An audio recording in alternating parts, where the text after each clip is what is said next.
Serafins estavam por cima dele, cada um tinha 6 asas. Com 2 cobriam o rosto, com 2 cobriam os seus pés, e com 2 voavam. E clamavam uns para os outros, dizendo: Santo, Santo, Santo é o Senhor dos Exércitos, toda a terra está cheia da sua glória. Bom dia, povo de Deus, tudo bem? Estamos mais uma vez de olho na lição. Que Deus possa nos abençoar nesse dia e que possamos realmente ter os nossos olhos voltados para a lição, os nossos olhos voltados para o céu, firmemente, para que possamos nunca desanimar diante dos obstáculos da vida. Bem, ontem nós falamos sobre o reinado do rei Urias e uma visão, no verso 1 aqui de Isaías fala que numa visão, no ano da morte do rei Urias, Isaías teve uma visão do trono da glória de Deus. É interessante notarmos que a lição de hoje nos chama a atenção para um outro aspecto. E é esse outro aspecto que nós vamos meditar hoje. Mas antes, quero dizer para vocês um detalhe importante, que com a morte do rei Uzias, que foi aproximadamente no ano 740 a.C., marca uma grande crise na liderança do povo de Deus. Bem, a morte de qualquer governante absoluto já torna seu país vulnerável durante uma transição do poder, não é mesmo? Mas Judá estava especialmente em perigo, pois Tiglat-Pileser III havia subido ao trono da Síria alguns anos antes, por volta do ano de 745 a.C. E imediatamente entrou numa campanha militar que fez de sua nação uma superpotência invencível, ameaçando então o reinado do rei Urias. Então você imagina que foi nesse período em que estava acontecendo uma grande batalha, uma guerra, o rei Urias então morre. Vimos que o seu reinado foi marcado por grandes conquistas, por grandes vitórias. E foi justamente no momento mais crítico o rei Urias veio a falecer.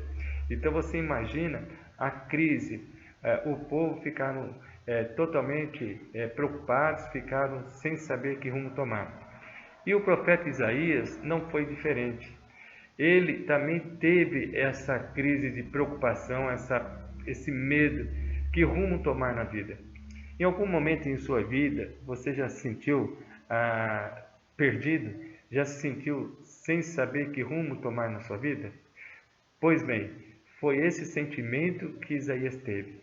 E foi justamente nesse momento em que Isaías estava se sentindo totalmente desconsolado, totalmente frágil diante da crise que sua nação, seu povo estava enfrentando, que Isaías teve essa visão. Essa visão veio justamente para uma simples razão, meu querido. Veio para consolar, veio para trazer para Isaías a esperança de que ele não estava só, que tinha um Deus, um governo poderoso, um governo eterno, que jamais se abala, jamais vai acabar. E esse mesmo governo estaria cuidando da sua nação, cuidando do seu povo. Isso me faz lembrar, queridos, que em algum momento da história do cristianismo, os filhos de Deus passaram por crise, passaram por problemas de medo, de tribulação. Por exemplo, Daniel e Ezequiel eram cativos em uma nação pagã que havia destruído sua terra. E João, ele foi exilado em uma ilha deserta por um poder político hostil. Evidentemente, essas visões lhe deram o que eles mais precisavam naquele momento, que era permanecer fiéis, mesmo durante situações de crise. Querido, a mensagem de hoje é para dizer para nós que mesmo passando em crise, Deus continua nos guardando, Deus continua velando por mim e por você. Quer uma mensagem melhor do que essa? Assim como Deus guardou o seu povo no passado, diante de crises, diante de problemas, Ele continua guardando o seu povo hoje. O que precisamos fazer? Confiar. O que precisamos fazer é nos entregarmos a Deus. Tem uma notinha da lição que diz assim: Quando Isaías contemplou essa revelação da glória e majestade de seu Senhor, sentiu-se oprimido com o senso da pureza e da santidade de Deus. Que contraste entre a incomparável perfeição de seu Criador e a conduta pecaminosa dos que, como ele, faziam parte do povo escolhido de Israel e Judá. Querido, mesmo vivendo uma vida distante de Deus, Deus continua nos chamando. Ele continua chamando para uma santidade, para uma consagração, para uma comunhão com Ele. E eu quero terminar a mensagem dessa manhã dizendo o seguinte: a santidade transcendente de Deus, enfatizada na visão de Isaías, é um aspecto fundamental de sua mensagem. Deus, Ele é santo e exige santidade do seu povo. O Senhor concederia essa santidade ao povo se eles apenas se arrependessem, deixassem os seus maus caminhos e se submetessem a Ele em fé e obediência. Quando obedecemos a Deus, quando temos fé em Deus, quando seguramos na mão de Deus, não existe crise, não existe obstáculo que possa nos vencer, porque Deus é poderoso. O apóstolo Paulo diz que tudo pode naquele que te fortalece. Tudo podemos naquele que pode nos fortalecer todos os dias.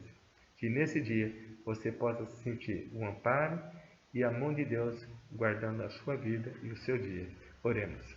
Muito obrigado a Deus por essa confiança, por transmitir essa confiança para nós. E que essas mensagens, faladas todos os dias, possam realmente fazer nós sentirmos que a Tua mão está em nossa direção, nos guardando e nos protegendo.